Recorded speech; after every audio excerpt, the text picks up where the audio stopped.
NRAR, we use drones to help us build the case for non-compliance as an evidence-gathering tool.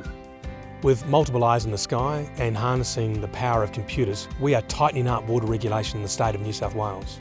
Well, what drones do for us is they give us a bird's eye view that we just couldn't get any other way. We can deploy them at short notice and they collect a wealth of information in a single visit. Drone imagery can be shared with irrigators on site at the time to illustrate an issue or to raise their awareness of a problem. Drones also allow us to detect subtle or hidden features that just are not visible from ground level. What this means for NRAR is that we have accurate mapping and measurement and improved detection of non-compliances. What the drone program does is it helps NRAR protect the water sources and those who use them responsibly. With the use of technology, the chance of non-compliance being detected by us has never been greater.